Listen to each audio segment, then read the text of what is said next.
TURBOS.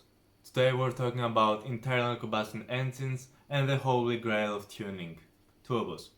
Turbos were invented from Alfred Büchi in 1905, and it was a way to push more air into the engine to produce more power.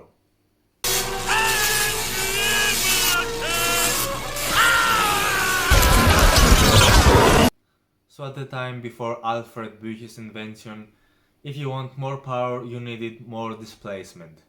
What's displacement now? Displacement is the capacity in each cylinder where air and fuel mixture is combined, compressed from the piston and ignited from the spark plug. All this together is how an engine works. If you want more power, you need more fuel and more air inside the engine. That means you need more displacement if you want more power. So that's where Alfred Büchi's invention steps in. The turbos were originally used in airplanes to bring the molecular density of the air at the sea level altitude, because if you go higher, the molecular level, the density of the air is thinner, so the molecules are scattered around. This usage of turbos is called turbo normalizing. If you want to add more power, what we are going to do is turbocharging. We're literally boosting more air into the engine to get more power. So this is a turbo. A turbo has a warm side and a cold side. Each side of the turbo has a turbine inside that spins. The warm side is driven by the exhaust gases of the engine. But the cold side is where the magic is done. The cold side is driven through a shaft from the warm side, which is driven from the exhaust gases, to the cold side, which sucks in air and sends it to the engine, making a pressurized air compartment inside the engine.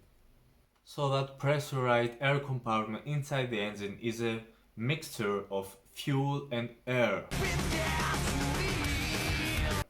which is ignited by the spark plugs, as we said before, and sent out through the exhaust manifold to the warm side of the turbo, all the way down to the exhaust.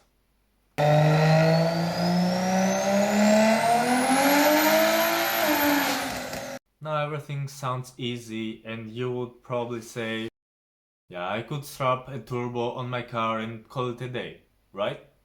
That's where you're wrong.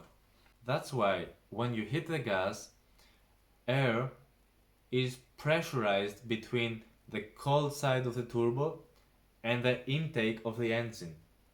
But that produces a lot of stress and a lot of wear to the components of the turbo, with the worst case scenario being scrapping the blades of it. This is where the blow-off valve steps in for the rescue.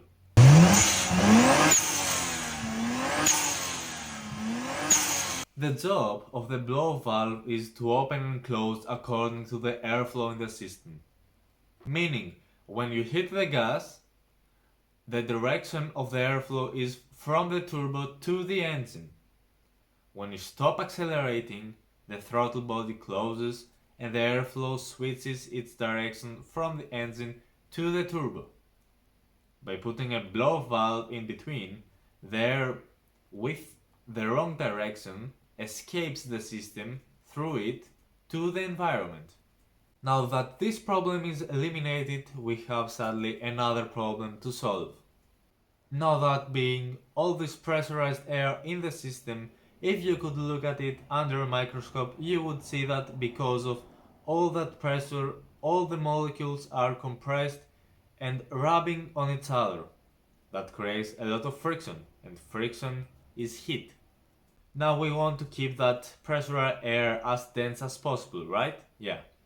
But we can't do that if the air is heated. If the air is heated, it makes the air molecules, you guessed it, less dense. Now, if the air molecules are scattered around because of the heat, you are not producing any reasonable amount of extra power through this costly and a lot promising setup.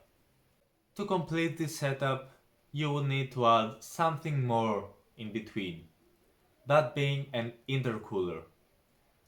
You know, these shiny things in between the front end of the car? Yeah, that's exactly what I mean. Now how does this work? The pressurized air is flowing from the turbo through tubes inside of the intercooler towards the rest of the system. The tubes are being cooled off by the surrounding air slamming on them as you drive.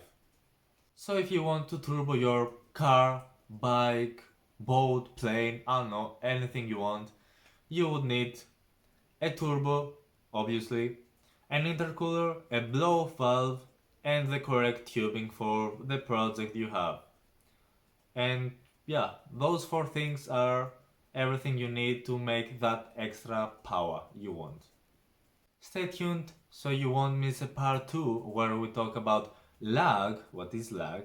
It's a good question, and different types of turbos. With that being said, yeah, you know how turbos are. Turbos are like beer, you cannot have enough of them. So, cheers!